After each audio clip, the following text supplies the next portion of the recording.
Hello, I'm Catty Kay in Washington. Christian Fraser is in Windsor. Donald Trump has now left London, and there may be several people breathing a sigh of relief to see the US president go. It's been a tumultuous visit. This newspaper interview with a devastating critique of Theresa May's new Brexit policy left the Prime Minister picking up the pieces. The subsequent Make Nice press conference was a clear attempt to help repair the political damage. There were no diplomatic incidents, as far as we know, during his tea with the Queen, but that may have been the calm exception to his contentious European trip. Now, Mr. Trump heads to his golf course in Scotland before flying on to what he said could be the easiest part of his tour, a meeting with Vladimir Putin on Monday in Helsinki. Here's our political editor, Laura Kuensberg. You don't need to count the helicopters to know how much this visitor matters.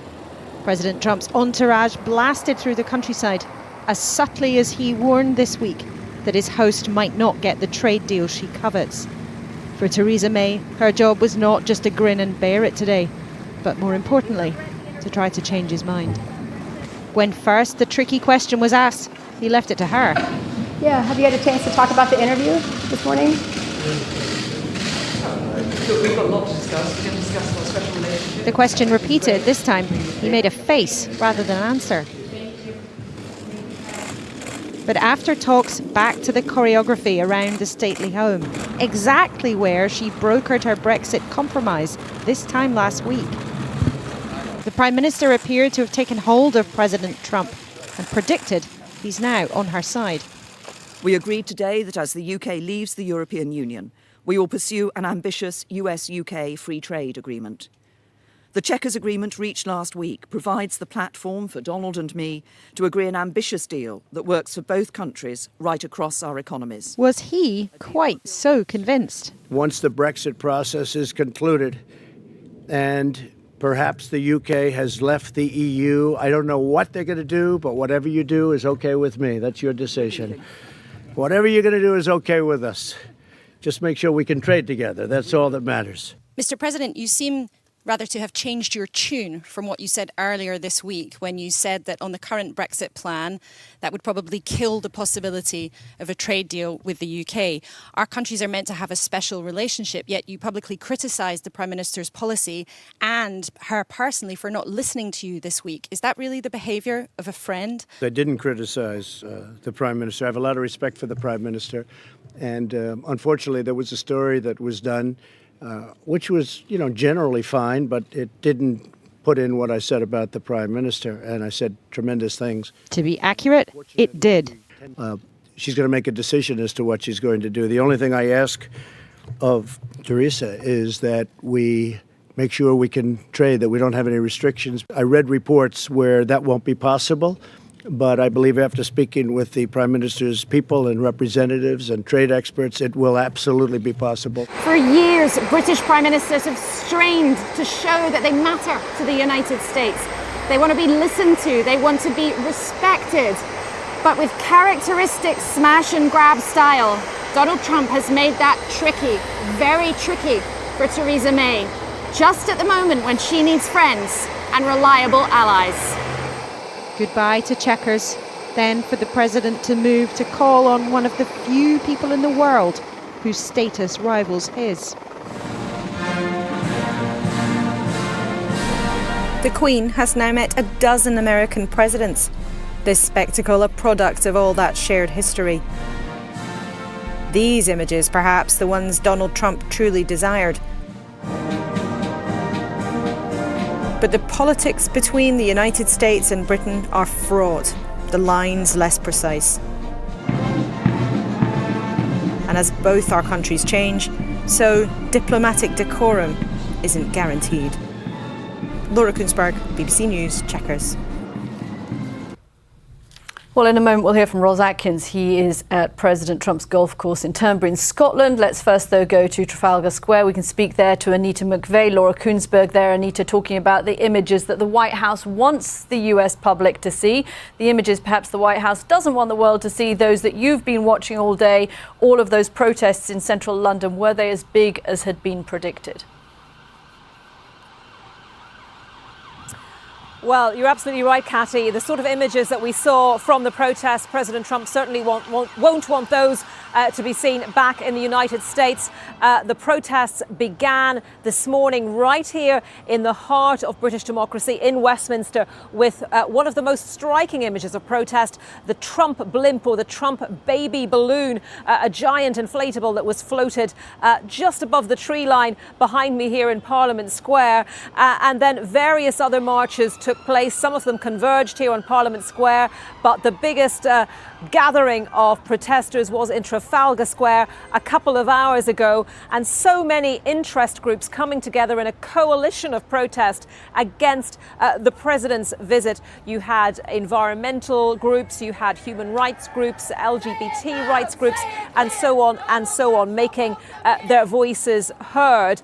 And there's certainly a symbolism in the fact that while the protesters were on the streets of London and indeed elsewhere in the UK, the president was kept well removed from them in the locations that he visited. Obviously, one doesn't expect visiting presidents to get up close and personal with protesters, but on previous presidential visits, you've seen presidential motorcades on the roads, a feeling that they were a bit closer to the people. But here on this two-day working visit, Donald Trump was flown in on Air Force One and then taken by the Marine One helicopter to all of the locations that he was visiting. So very well insulated from these scenes of dissent and objection. So, Ros, now he flies up to Scotland to his own golf course. We know that Donald Trump likes to spend time in his own properties, but he's not going to totally escape the fact that there are protests up in Scotland too against him.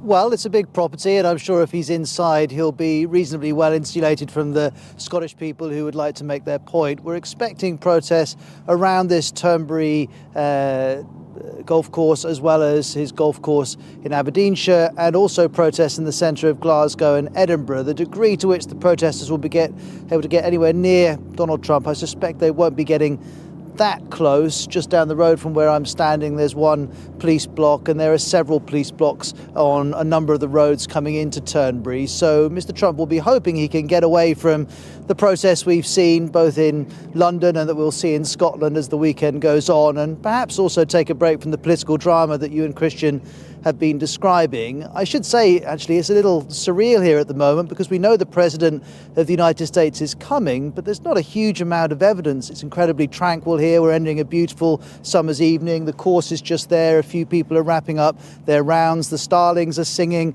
We heard one bagpiper practicing, the music just coming down over the hill. We think that's probably ahead of the president arriving. But Mr. Trump has no formal events tomorrow. It's a chance for him to regroup after NATO and this visit to see Theresa May, and of course prepare for what is arguably the biggest moment of this trip, which is seeing Vladimir Putin in Helsinki on Monday. But who could resist a round of golf at Turnberry? What a mighty fine golf course that is. Ros Atkins, thank you very much, and also our thanks to Anita McVeigh. Well, my good friend Ron Christie, Republican strategist, has been with me here at Windsor through the course of the day. It's been the highest level of special, Ron. Let's just talk about this front page, the Sun newspaper. In the words of the president, this was generally fine. This, for me, is a new definition of generally fine. If that's the new definition of generally fine, Christian, we're in a world of hurt. I mean, the President of the United States stepped on his own message last night. There was such beautiful optics with him at the palace, with the Prime Minister, and of course what ends up happening is the headline that you just held up. And so it's very interesting that we're going to be seeing what will the headline look like tomorrow after a successful visit here at Windsor with, of course, the Mueller indictment that was just announced earlier this afternoon. So what do you think we witnessed at Chequers, first of all? Was this a massive climb down, a walk back of what they saw in the Sun newspaper? There must have been gasps of horror within the pack earlier today. I do. Sarah Huckabee Sanders, the president's press secretary, tried to walk this back last night. It clearly didn't work. And so the president thought that he would take the podium and say, oh, I didn't say anything bad about the prime minister, which of course we know he said several bad things about the prime minister. So it was a little bit of a walk back, and he recognized perhaps that he had done some political damage for himself that he needed to recover from. Ron, sometimes it's worth looking at the split screen, and I think we can show it, the split screen of what was happening in central London and the events that were taking place in that rather gorgeous castle right behind you, where, of course, there was the image that the White House wants the world to see and the image that the White House does not want the world to see of those protesters. And that kind of sums up this visit, doesn't it? It really does, Catty. I was down in Parliament Square earlier this morning in Westminster, and there were so many people out there that were so angry with the American president. Now, it's important for us to stress, of course, that the relationship is between the two countries rather than between two political leaders. But yeah, this is not the image the White House wants out there. They want the guards, they want the Queen, they want all the pomp and circumstance. And unfortunately, I think what we're going to see in America's newspapers and and papers around the world tomorrow is the protesters and that implication for the Trump administration. Ron, on that interview that the president gave with the Sun newspaper, do you think that he was consciously trying to undermine Theresa May, or was this just something he wanted to say and he wasn't really thinking that he was about to land in a country where he had just put the Prime Minister in a huge heap of trouble? You know, Catty, I originally thought that this was Donald Trump being Donald Trump.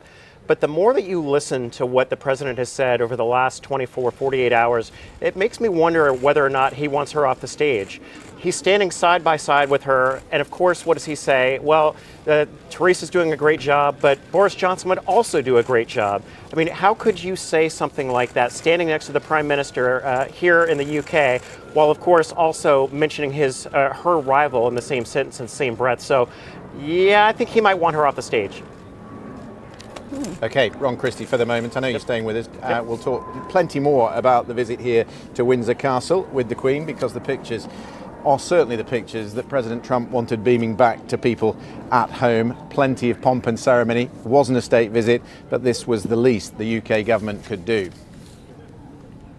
Yeah. One thing, Christian, interesting what Ron was saying there about possibly does Donald Trump want Theresa May off the scene, because there are now stories coming out of Germany that some German politicians are wondering whether he feels the same about Angela Merkel. So who knows what the actual strategy is, but certainly caused her a lot of trouble.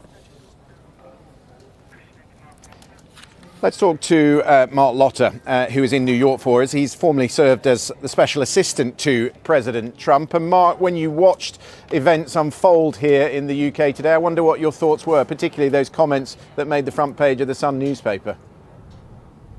I think the president was sending a very clear message, and he reiterated that today, is that he wants to make sure that when the Brexit process is complete, that the United States and the United Kingdom can have a mutually beneficial free trade agreement. There was reporting earlier in the week that the Prime Minister's plan would keep in place many of the trade agreements with the EU, which would then limit the United States' ability to have that agreement. I think the president voiced that and then reiterated today that you saw that he's very focused on making sure we can have a great trading relationship with the United Kingdom.